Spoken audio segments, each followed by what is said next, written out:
सभी अयोध्यावासी आपस में बात कर रहे थे जब सीता जी सहित श्री रामचंद्र जी स्वर्ण के सिंहासन पर विराजेंगे तब हमारे मन की कामना पूरी होगी। इधर तो सब यह कह रहे थे कि कल कब होगा। उधर जिस प्रकार चोर को चांदनी रात नहीं भाती, उसी प्रकार देवताओं को अवध के बधावे नहीं सुहा रहे थे। और फिर वह सरस्वती जी को बुलवाकर उनसे विनय करने लगे और उनके पैरों में गिरकर कहने लगे, हे माता, हमें इस बड़ी विपत्ति से बचाइए और कुछ ऐसा कीजिए जिससे रामचंद्र जी राज त्याग कर वन चले जाएं और देवताओं का सब कार्य सिद्ध हो सके।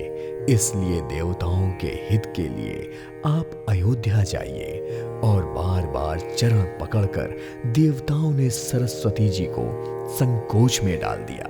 वह यह विचार करने लगी कि देवताओं की बुद्धि कितनी ओछी है।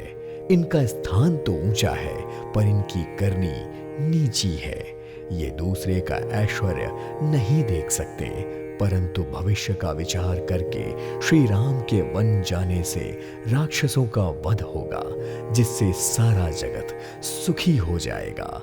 और ऐसा विचार करके सरस्वती जी हृदय में हर्षित होकर दशरथ जी की पुरी अयोध्या में आई और मंथरा नाम की कैकेयी की एक मंद बुद्धि दासी को सरस्वती ने अपयश की पिटारी बनाया और उसकी बुद्धि को फेरकर वह वहां से चली गई। और तभी मंथरा ने देखा कि नगर सजा हुआ है, सुंदर मंगल बधावे बज रहे हैं। और उसने लोगों से पूछा कि यह कैसा उत्सव है। और जैसे ही उसने श्री रामचंद्र के राज तिलक की बात सुनी, उसका हृदय जल उठा और वह दुबुद्धि नीच जात की दासी विचार करने लगी कि किस प्रकार से यह काम रात ही रात बिगड़ जाए। और वह उदास होकर भरत जी की माता कैकेयी के पास पहुंची और उसे देखते ही रानी कैकेयी ने हंसकर कहा, तू उदास क्यों है? रानी के प्रश्न का मंथरा ने कोई उत्तर नहीं दिया। यह केवल लंबी सांस ले रही थी और अपना तिर्या चरित्र दिखाकर आंसू बहा रही थी। उसे देखकर रानी हंसकर कहने लगी कि तेरे बड़े गाल हैं, तू बहुत बढ़ बढ़कर बोलने वाली है। मेरा मन कहता है कि लक्ष्मण ने अवश्य ही तुझे दंड दिया है।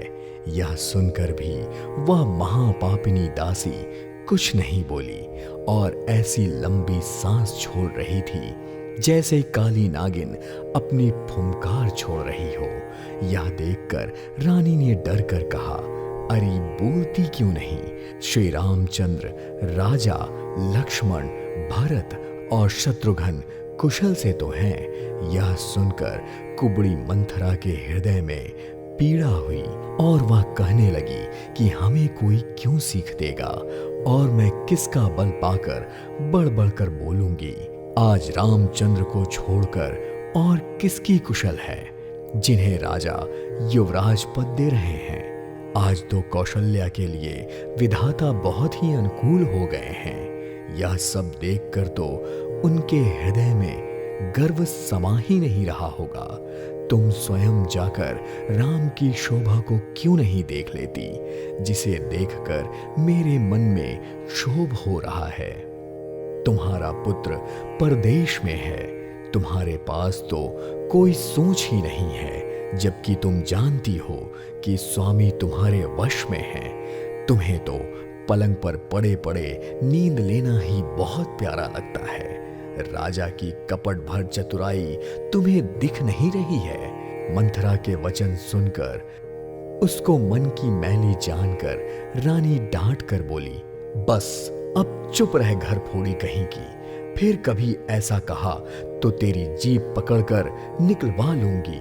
कानों, लंगड़ों और कुबड़ों को कुटिल जानना चाहिए, और उसमें भी अगर वह स्त्री हो और खासकर दासी।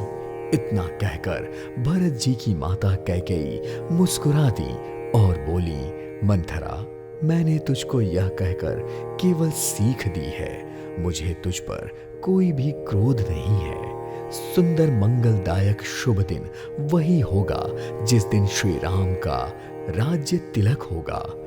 बड़ा भाई स्वामी और छोटा भाई सेवक होता है।